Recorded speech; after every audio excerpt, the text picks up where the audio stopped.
Today we're taking a look at these MLB matches, which are happening on Thursday, May 4, 2023, and giving you our team and total picks for today.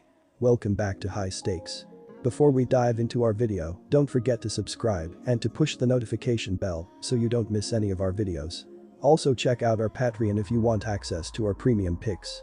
Our Patreon is a way for us to help you improve your chances of making more money, and if you are interested in props and parlay picks, check out our new channel High Stakes Props and Parlays, where you can find our player props and parlay picks predictions.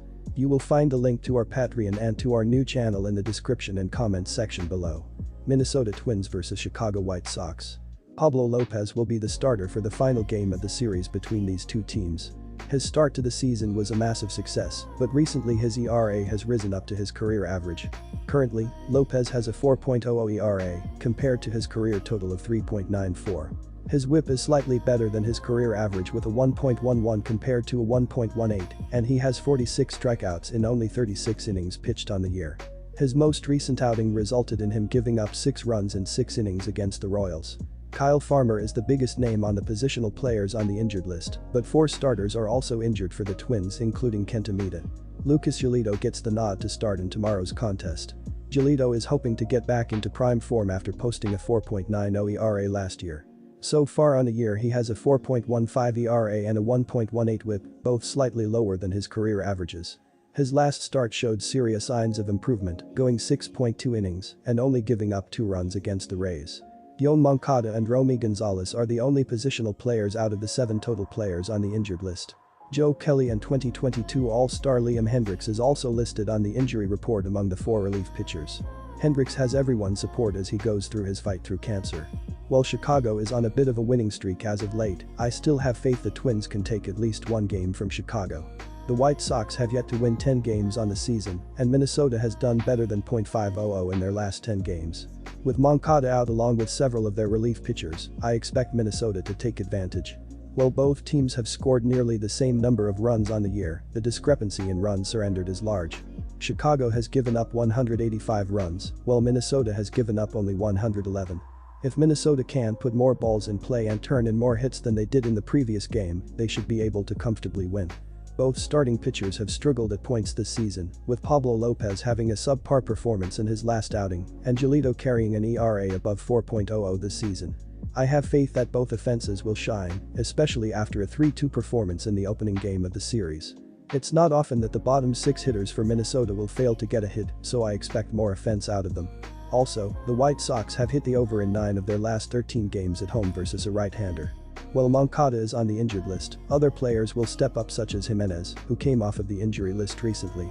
The offense will still be there for Chicago, so I expect these teams to reach the over. Baltimore Orioles vs Kansas City Royals. The Orioles are more than halfway through a 10-game road trip and surging as one of baseball's best teams over the past couple of weeks.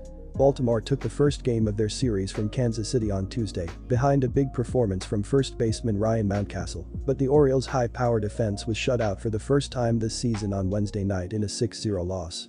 Despite having the second worst record in the American League, the Royals have been highly competitive through the first 2 games against the Orioles in this series.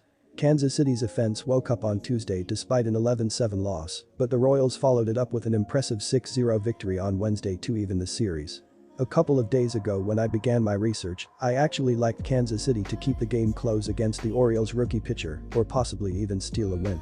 Jordan Lyles has made an equal number of starts this year at home and away for the Royals, but he has a 4.26 ERA at home, compared to 8.27 on the road.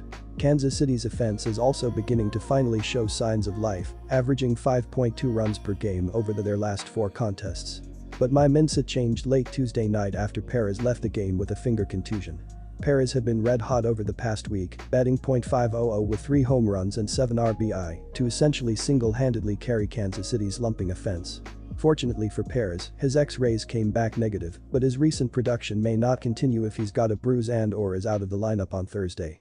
Wednesday's 0-for-4 performance doesn't give me much confidence that he's feeling 100%.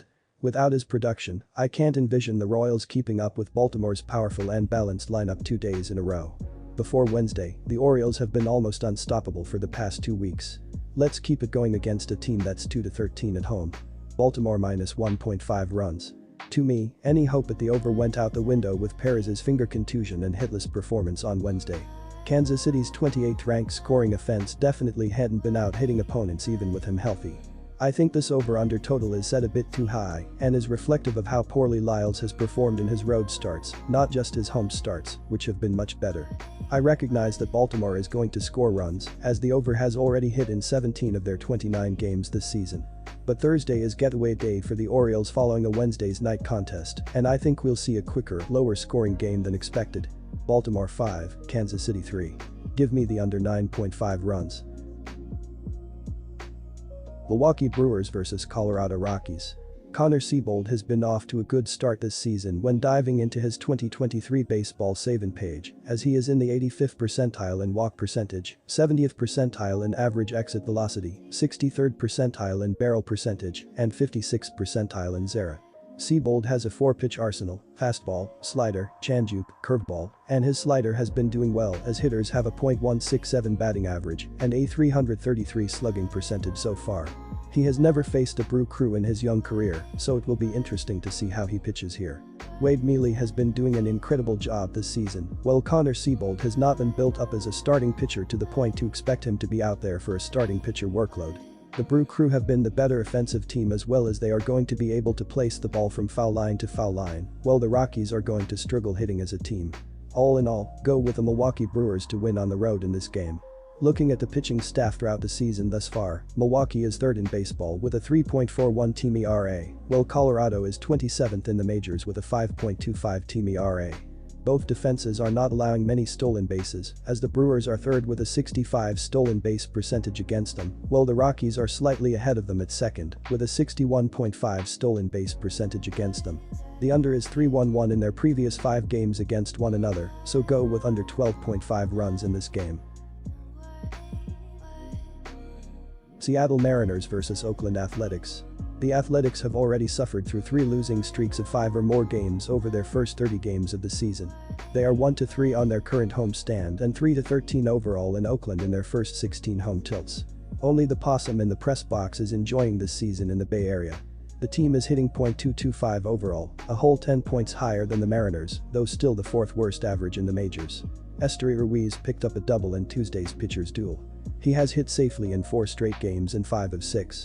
The Oakland outfielder has done a decent job in setting the table from the top of the lineup as he leads the teams in batting average, .255, hits, 28, and doubles, 6. His 11 stolen bases are tied for second most overall, and he has been caught stealing just once this season. It is very hard at this point to look at Oakland and seriously consider putting some cash down on them.